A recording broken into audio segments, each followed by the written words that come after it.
नमस्कार, मेरा नाम है दिनेश चारण और मैं आपको आज पढ़ाऊंगा कक्षा 12 हिंदी साहित्य की मंदाकिनी पाठ्य पुस्तक का पहला पाठ जिसका नाम है हिंदी गद्य का विकास।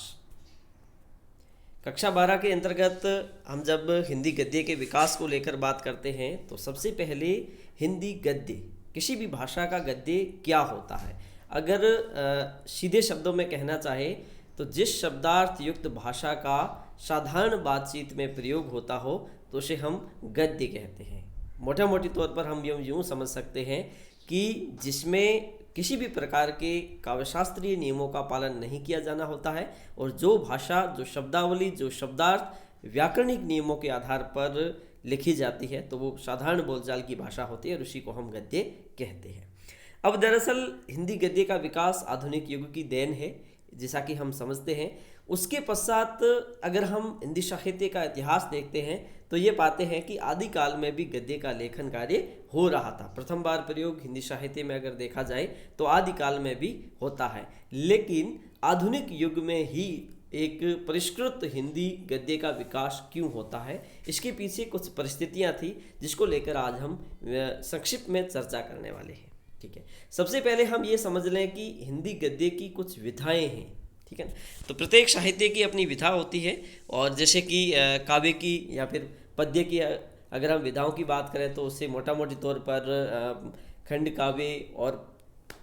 प्रबंध काव्य, मुक्तक काव्य इस प्रकार से विभाजित किया जा सकता है। उसी क्रम में अगर देखें तो हिंदी गद्य की विधाओं में कहानी, एकांकी, उपन्यास, यात्रा वृत्तांत, नाटक,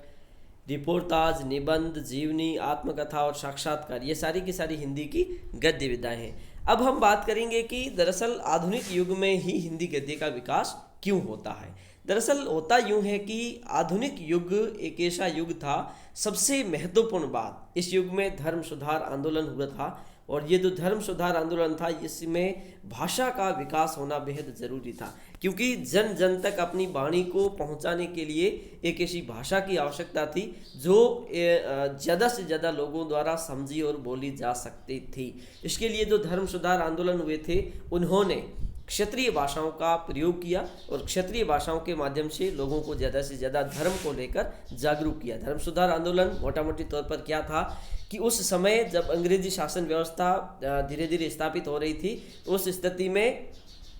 हमारे देश के विद्वान लोग जो अंग्रेजी शिक्षा प्राप्त करने के लिए विदेश जाते हैं और विदेशों से शिक्षा प्राप्त करने के बाद उन्होंने अपने धर्म में कुछ कमियां देखी और उस कमियों को दूर करने के लिए जो प्रयास किए गए, मोटा मोटी तौर पर जैसे जो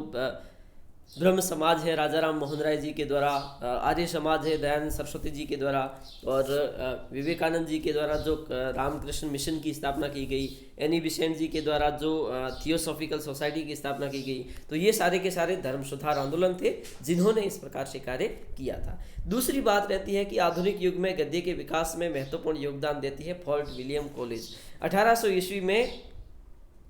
कोलकाता में जॉन गिलक्राइस्ट के द्वारा फोर्ट विलियम कॉलेज की स्थापना होती है और इस कॉलेज के माध्यम से अंग्रेज अधिकारी जो भारत में आते थे उन अंग्रेज अधिकारियों को भारतीय भाषाओं का ज्ञान करवाने के लिए उन्हें प्रशिक्षण दिया जाता था और